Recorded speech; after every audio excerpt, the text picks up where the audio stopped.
Welcome back. Telangana మాజీ CM KCR పై AP మంత్రి కీలక వ్యాఖ్యలు చేశారు. ఏపీ సీఎం చంద్రబాబుపై కేసీఆర్ చేసిన వ్యాఖ్యలపైన ఆయన స్పందించారు. కేసీఆర్ సీఎం చంద్రబాబుపై చేసిన వ్యాఖ్యలు బాధ కలిగించాయని వ్యాఖ్యానించారు.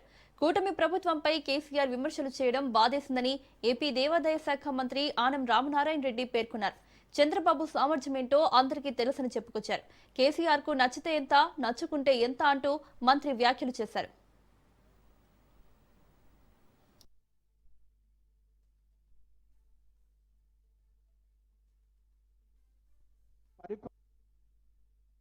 ఒకవైపు అభివృద్ధి పరుగులు పెడతా ఉంది ఆంధ్రప్రదేశ్ రాష్ట్రంలో. ఉమ్మడి ఆంధ్రప్రదేశ్ ఉన్నప్పుడు ఈ రాష్ట్రాన్ని ఆర్థికంగా అభివృద్ధి చేయడంలో తెలంగాణ ప్రాంతం అభివృద్ధి అయితే అభివృద్ధిని అలాగే అక్కడ ఉన్నటువంటి అభివృద్ధి చెందిన ప్రాంతాలని వదిలిపెట్టి ఒట్టి చేతులతో ఆంధ్రప్రదేశ్కి వచ్చి పరిపాలన మొదలుపెట్టి ఇవాళ అన్ని విధాలుగా లక్షల కోట్ల రూపాయల యొక్క పారిశ్రామిక రంగం అభివృద్ధి రంగం వైపు ఈ రాష్ట్రంలో ప్రభుత్వాన్ని నడిపిస్తూ ఉంటే ఉమ్మడి రాష్ట్రంలో పరిపాలనలో ఒకప్పుడు భాగస్వామి అయి తరువాత విడిపోయిన రాష్ట్రంలో మన అభివృద్ధిని సొంతం చేసుకుని ఇవాళ ఈ రాష్ట్రంలో అభివృద్ధి లేదు, పరిపాలనలో ఏమీ ఉద్యోగ అవకాశాలు లేవని ఇవాళ కేసీఆర్ గారు మాట్లాడుతున్నారంటే చాలా బాధేస్తుంది. ఇవాళ ఈ రాష్ట్రంలో పరిపాలన చేసేది స్టేట్స్మెన్ అని ఎవరిని అంటామంటే పరిపాలన దక్షత కలిగినటువంటి నాయకుడినే స్టేట్స్మెన్ అని పిలుస్తాం.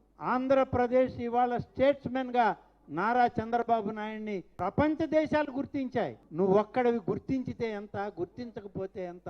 కాబట్టి చంద్రబాబు నాయుడు ఇవాళ రేపు ఆంధ్రప్రదేశ్ ప్రగతికి ఆయన పరిపాలన దక్షుడు, ఈజ్ ఎ స్టేట్స్మెన్ అని చెప్పి మళ్ళీ ఒకసారి నేను పునరుద్ఘాటిస్తా ఉన్నాను. ఒకవైపు అభివృద్ధి పరుగులు పెడతా ఉంది ఆంధ్రప్రదేశ్ రాష్ట్రం.